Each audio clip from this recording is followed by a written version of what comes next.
To beat a Roman citizen required extensive legal justification and rigorous procedural safeguards. But to flog a queen of an allied yet subservient kingdom was deemed simple. Calculated humiliation. The instrument was the flagrum, a Roman military whip consisting of multiple leather strips, each weighted with small pieces of bone or metal at the ends. Each strike tore through skin and subcutaneous fat, the leather strips wrapping around the victim's back and sides. The bone weights, crushing tissue and breaking small blood vessels. In the winter, cold. The damage was worse. Frozen tissue tore more easily. Blood flow was already constricted by hypothermia. And Boudicca's body had no reserves to heal in the freezing conditions. Tacitus records she received approximately 40 lashes, a number that often proved fatal even for hardened soldiers. But Rome wasn't finished. What followed went beyond even typical wartime brutality. Boudicca's young daughters, likely teenagers and certainly unmarried, were violently raped by Roman soldiers in the same frozen courtyard where their mother had been flogged. Tacitus uses sparse but powerful language, conveying his own horror. The queen was flogged and her daughters violated, placing these twin crimes at the epicenter of his explanation for the massive rebellion that immediately followed. This was not random violence, but calculated degradation meticulously designed to break the royal family utterly and demonstrate ultimate Roman dominance over the Iceni. The public nature of these atrocities, performed in full view of Iceni nobility, forced to witness in the frozen courtyard, multiplied their devastating impact. Roman officials sent a terrifying message about the fate awaiting anyone who questioned imperial authority. But the strategy backfired spectacularly. Rather than crushing the will to resist, the winter abuse of the royal family ignited a furious rebellion that nearly drove Rome from Britain. As spring arrived and the frozen ground thawed, Boudicca rapidly raised a massive army that annihilated 3 major Roman cities: Camulodunum, Colchester, Londinium, London, and Verulamium, St. Albans, and massacred tens of thousands of Roman citizens and their local allies. Archaeological excavations in modern London have uncovered the Boudiccan destruction horizon, a distinctive burnt layer of ash and debris from 60 to 61 CE, containing melted glass, charred wood, and human remains. Testament to the fury of her revenge. Tacitus preserves a powerful speech he attributes to Boudicca, in which she declares, "I fight not as a queen, seeking to protect my failing kingdom, but as a woman, avenging my abused body and the violated honor of my daughters."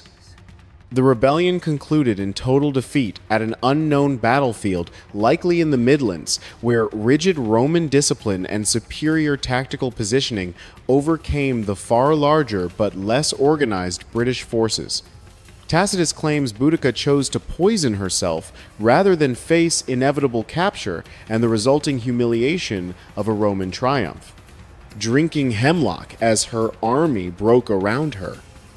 The ultimate fate of her daughters goes tragically unrecorded. They vanish entirely from historical accounts following the initial violation, their personal stories permanently lost to silence, likely dying in the final battle or in the brutal reprisals that followed, as Roman forces systematically slaughtered Iceni communities through the summer of 61 CE.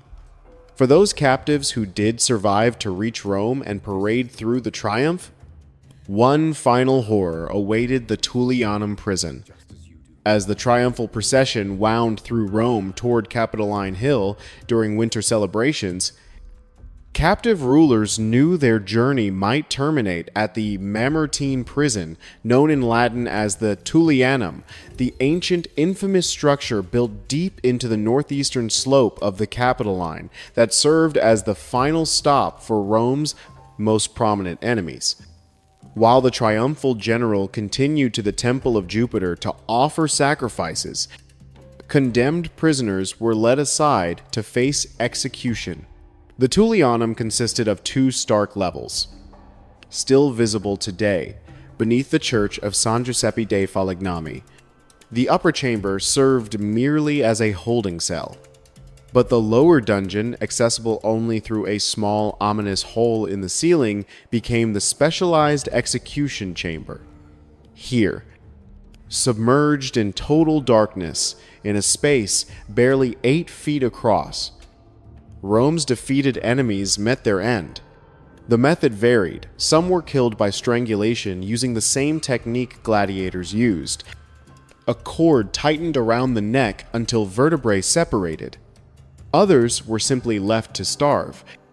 And winter executions meant bodies preserved longer in the cold underground chamber, intensifying the horror for those who died slowly. Vercingetorix, the formidable Gallic chieftain who unified tribes against Julius Caesar, exemplified this fate. After his shattering defeat at Alesia in 52 BCE, Caesar held him captive for 6 long years before finally parading him through Rome in the triumph of 46 BCE. The Gallic leader, once vigorous and commanding, had deteriorated terribly during his long captivity. Ancient sources describe him as gaunt, his hair and beard grown wild, his eyes hollow. Immediately after the winter procession concluded in January 46 BCE, he was led to the Tullianum and strangled. Jugurtha, the powerful king of Numidia, met an even more brutal end following Marius's triumph in 104 BCE. According to chilling ancient accounts preserved by Plutarch, when he was first lowered into the Tullianum's dark lower chamber during the frozen January, the king immediately went mad with terror at the cold and darkness. He was then left to starve to death over a horrifying 6-day period, his anguished cries echoing through the stone walls while Rome celebrated above in the winter streets. The physiological progression of starvation in the freezing underground chamber was systematic by day 2. Glycogen stores depleted, and the body began consuming muscle tissue. By day 4, organ function began failing from lack of glucose. By day 6, cardiac arrhythmia from electrolyte imbalance finally stopped the heart.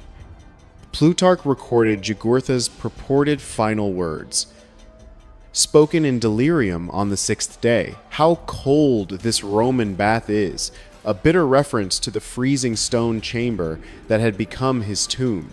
Even centuries later, Simon Bar Jora, a leader of the Jewish revolt that ended with Jerusalem's destruction in 70 CE, was displayed in Titus's triumph before being executed at the traditional site in the Forum. Josephus documented how the triumphal procession would pause near the Temple of Jupiter during winter ceremonies, while messengers nervously awaited word that the execution had been carried out in the Tullianum below. Only after official confirmation of the enemy leader's death did the grand ceremonies conclude, allowing the celebrating crowds to disperse through Rome's frozen streets. The calculated treatment of captured queens by Roman society reveals exactly how power operated in the ancient world. Legal systems meticulously designed to protect citizens evaporated at the boundary of conquest. Any dignity afforded to nobility instantly dissolved upon military defeat. These documented cases, preserved by Tacitus, the Historia Augusta, Plutarch, Josephus, and Cassius Dio, force us to confront the deliberate, systematic cruelty embedded at the heart of the Roman conquest machine. The public flogging of Boudica in the frozen courtyard where her daughters were violated, the crushing weight of golden chains adorning Zenobia during the frozen January 274 CE triumph, The cold-blooded executions in the Tullianum's darkness, these weren't aberrations, but standard procedures, legally sanctioned and publicly celebrated as demonstrations of imperial power. The Mamertine prison still exists beneath San Giuseppe dei Falegnami Church in Rome, a tourist site where visitors descend through that same ceiling hole into the execution chamber where Vercingetorix, Jugurtha, and countless others died. The upper chamber displays chains supposedly used on prisoners, and the cold stone walls unchanged for over 2,000 years preserve the atmosphere of systematic terror that made this small underground space one of the most feared locations in the ancient world. Queen Zenobia's Villa at Tibur, where she lived out her days as Rome's permanent trophy, is lost to history. But her story, Boudica's rebellion, and the countless unnamed women who suffered similar fates reveal the brutal reality behind Rome's glory. If you want more historical reality about how ancient empires weaponized humiliation and suffering against those who defied them, subscribe to Medieval Survival Skills. We're revealing what actually happened behind the legends, including the uncomfortable truth that Rome's civilized legal system protected its citizens while sanctioning systematic brutality against everyone else, transforming conquered queens into living monuments to imperial power through methods that combined theatrical spectacle with calculated cruelty,